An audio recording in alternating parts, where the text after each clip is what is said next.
Hyderabad police commissioner సజ్జన 2025 వార్షిక నేర నివేదికను విడుదల చేశారు. నగరంలో మొత్తం నేరాలు 15% తగ్గాయని, ముఖ్యంగా సైబర్ క్రైమ్, హత్యలు, కిడ్నాప్ కేసులు తగ్గుముఖం పట్టాయని ఆయన వెల్లడించారు. అయితే మహిళలపై నేరాలు, ఫోక్సో కేసులు పెరగడంపై ప్రత్యేక నిఘా ఉంచామన్నారు. న్యూ ఇయర్ వేడుకల వేళ జీరో డ్రగ్స్ లక్ష్యంగా కఠిన చర్యలు తీసుకుంటున్నట్లు హెచ్చరించారు. మద్యం తాగి వాహనం నడిపి పట్టుబడితే జైలు శిక్ష తప్పదని, పబ్లు, హోటళ్లు రాత్రి 1 గంటకే మూసివేయాలని స్పష్టం చేశారు. 6.45 కోట్ల విలువైన మత్తు పదార్థాలను సీజ్ చేశామని, ప్రజలు శాంతి భద్రతలకు సహకరించాలని కోరారు. హైదరాబాద్ నగర పోలీస్ కమిషనర్ సజ్జన 2025 సంవత్సరానికి సంబంధించిన వార్షిక నేర నివేదికను విడుదల చేశారు. ఈ సందర్భంగా నగరంలో శాంతి భద్రతల పరిస్థితి, నేరాల నియంత్రణ, నూతన సంవత్సర వేడుకల వేళ చేపట్టబోయే భద్రతా చర్యల గురించి ఆయన సవివరంగా వివరించారు. ముఖ్యంగా రాజకీయ విమర్శల నేపథ్యంలో నగర ప్రతిష్టను కాపాడేలా పోలీసు యంత్రాంగం పనిచేస్తుందని ఆయన స్పష్టం చేశారు. గత ఏడాదితో పోలిస్తే హైదరాబాద్ నగరంలో నేరాల సంఖ్య గణనీయంగా తగ్గడం విశేషం. నగరంలో మొత్తం నేరాల సంఖ్య సుమారు 15% మేర తగ్గింది. హత్య కేసులు 69కి తగ్గాయి. అలాగే అత్యాచార కేసులు, కిడ్నాప్ కేసులు కూడా గతంతో పోలిస్తే తక్కువగా నమోదయ్యాయి. భూమి, ఆస్తికి సంబంధించిన గొడవలు ఏకంగా 64% తగ్గుముఖం పట్టాయి. సాంకేతికతను వాడుకొని చేసే నేరాలు 8% తగ్గాయి. ఇది పోలీసుల అవగాహన కార్యక్రమాల ఫలితంగా భావించవచ్చు. అయితే కొన్ని విభాగాల్లో నేరాలు పెరగడం ఆందోళన కలిగిస్తుంది. మహిళలపై నేరాలు 6%, చిన్నపిల్లలపై దాడులు 27% పెరిగాయి. వీటిని అరికట్టడానికి పోలీస్ శాఖ మరింత కఠినంగా వ్యవహరిస్తుందని సిపి తెలిపారు. DCs of the Hyderabad City Police Team for their commitment and for ensuring a peaceful year in the Hyderabad City. So overall, the crime has come down compared to the last year. There is a decrease of crime of 15%, and also there is a decrease of crime in cyber crimes and also crime against women. But there is a slight increase in the reporting of crime against kidnappings and also about the rape and POCSO cases. Because there is an increase because of the greater confidence and also transparency and also openness, so that anybody can approach to the police station.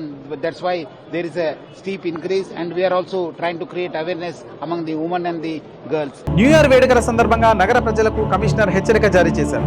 మీరు పండుగను కుటుంబంతో జరుపుకుంటారా లేదా జైల్లో గడుపుకుంటారా అన్నది మీ చేతుల్లో ఉంది అని ఆయన వ్యాఖ్యానించారు. సో ముఖ్యంగా ప్రజలందరూ కూడా కోరుతున్నాను, మీరందరూ కూడా అన్ని విషయాల్లో సహకరిస్తున్నారు. ఈ విషయంలో కూడా మీరందరూ కూడా సహకరించాలి. ఎవరు కూడా డ్రింక్ అండ్ డ్రైవ్ చేయవద్దు. మీరందరూ కూడా తాగి బండి నడిపితే చాలా అంటే చాలా స్ట్రింజెంట్ యాక్షన్ తీసుకోవడం జరుగుతుంది. సంవత్సరాన్ని మీ యొక్క ఫ్యామిలీస్, ఫ్రెండ్స్ మధ్యలో మీరు చేసుకోవాలి, కానీ 4 గోడల మధ్యలో చేసుకోవద్దని చెప్పి మరి కోరుతున్నాను. మెమొరబుల్ మిజరబుల్ గా చేసుకోవద్దని చెప్పి నేను మరి కోరుతున్నాను.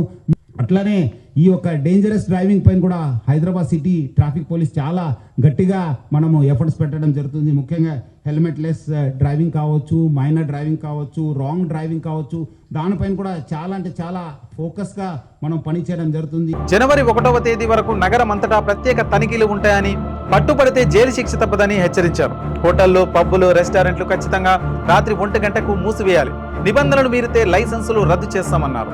ఇదిలా ఉండగా నగరాన్ని మాదక ద్రవ్యాల రహితంగా మార్చడమే లక్ష్యంగా పోలీసులు పనిచేస్తున్నారు. ఈ ఏడాది మొత్తం 368 కేసులో సుమారు 6.45 కోట్ల విలువైన డ్రగ్స్ ను స్వాధీనం చేసుకున్నారు. డ్రగ్స్ సరఫరా చేసే వారిపై నిరంతరం నిఘా ఉంచడానికి 7 ప్రత్యేక బృందాలను ఏర్పాటు చేశారు. సామాజిక భద్రతలో భాగంగా షీ టీమ్స్ ద్వారా 3817 మందిని రెడ్ హ్యాండెడ్ గా పట్టుకున్నారు. అలాగే ఆపరేషన్ స్మైల్, ఆపరేషన్ ముస్కాన్ ద్వారా వేలాది మంది తప్పిపోయిన అనాథ పిల్లలను రక్షించి వారి కుటుంబాలకు లేదా రక్షణ కేంద్రాలకు చేర్చారు. నగరంలో నేరాల రేటు పెరిగిందంటూ మాజీ ముఖ్యమంత్రి కేసీఆర్ చేసిన వ్యాఖ్యలపై సిపి సజ్జనార్ స్పందించారు.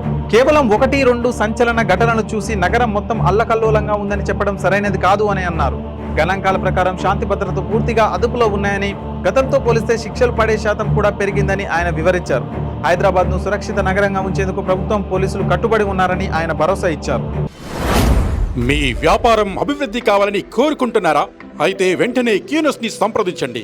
Schools, colleges, banks, shops, office promotions, land promotions, political promotions, restaurant promotions, hospital promotions, పుట్టినరోజు వేడుకలు, శుభకార్యాలు, వ్యాపారాలు ఏవైనా, సందర్భం ఏదైనా ఇప్పుడే క్యూనస్ ద్వారా తెలియజేయండి. మీ వ్యాపారాన్ని అభివృద్ధి చేసుకోండి.